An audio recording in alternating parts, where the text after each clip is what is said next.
Is entitled, I Am Good Regardless. No Pain is Gain. Chapter 2, Hell No. One hot day, hanging in the quad with a bunch of students from the Black Student Union, I observed Robert with his teammates. Whatever he was saying had the other young men captivated. Apparently, in response to his punchline, they laughed uproariously, bending over and holding their sides. My eyes, hidden behind dark sunglasses, fixated on him with wonder. When had he grown to be so handsome and so funny? He was not just hanging out with and tutoring basketball players, but he had adopted their swag, gained their favor, secured a place on the team, and even became a leader among them. To my surprise, he looked cool, confident, and handsome. Don was the little nerd I had been so familiar with over the years. I admired his coconut brown complexion, amber color eyes, strong jawline, full lips, and straight white teeth.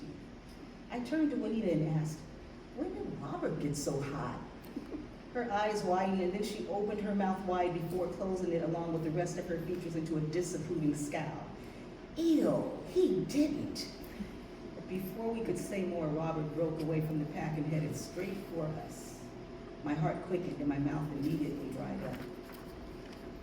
Why are you sitting over here staring at me? He teased.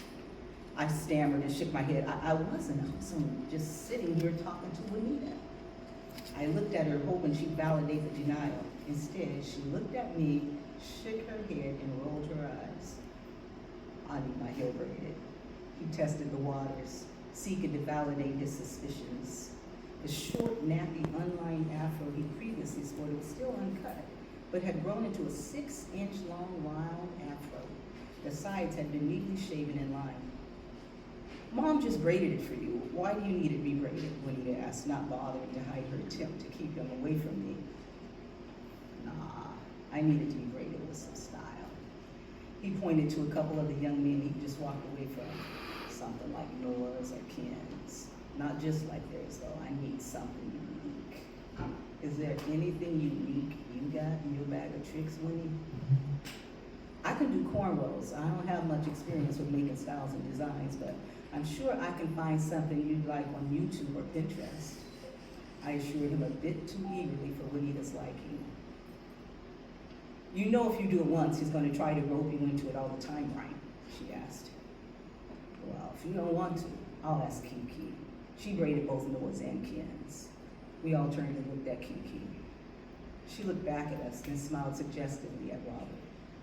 I'll braid it, I said hastily, bringing forth a chuckle from Robert and Juanita as they looked at me with new understanding. Soon afterward, I went to the home Robert shared with Juanita and their parents to braid his hair. I arrived at the time he'd asked to and noted that he was the only one home. I'd been there many times over the years, but never to see him. I was uncharacteristically nervous. He sat in a chair in front of the TV, and I stood behind him, copying a braid style we'd chosen together from YouTube. Seeing no remnants of the nerdy little brother whom I had left kiss me in exchange for his tutoring me in math several years before, I wondered if he'd also remember that day, and if he would try to kiss me again. His freshly washed hair felt like soft cotton and smelled of coconut oil. I braided meticulously, determined that if he ever asked anyone besides me to braid it, the reason would not be that I had not done an excellent job. Pleased with the outcome, I told him to go and look in the mirror. Instead, he said, I know it looks good. He then took my hand and gently led me up the stairs and into his bedroom. I followed without a word of protest. 2 hours later, Juanita arrived. Seeing my car in front of the house, but not seeing me in the living room or her room, she marched upstairs and banged on Robert's door. We didn't answer, which infuriated her. After taking our time, we emerged sexually satisfied. She met us at the door with a look on her face that would have killed us both if that were possible. Despite her protests, Robert and I continued to see each other. When the three of us weren't hanging out together, the two of them fought over my time. I loved Juanita. She was my best friend. But the time I spent with her could not compare to the uber orgasmic time I had with Robert.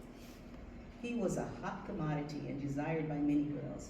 He was unnervingly but not brutally honest when I asked if he was dating anyone else. Girls have just started liking me, he explained. I had a crush on you for years, but even you just started giving me the time of day. Noticing my gloomy expression, he tried to soften the blow and embarrassment that I felt. Look, I like you a lot. You're my favorite. I don't like any of them as much as I like you, but I want to explore my options. Let's just be friends with benefits. My ego was bruised, but it was not crushed. He was a wonderful lover, but besides that, he was still my best friend's brother, and he'd become a good friend of mine. I knew he dated other girls and probably slept with them, but he did not flaunt it. He was never with another girl in front of me. In my senior year of nursing school, when I told him I was pregnant, he offered to marry me, and I accepted. We loved each other as friends and like siblings. We were amazing lovers together, but we were not in love.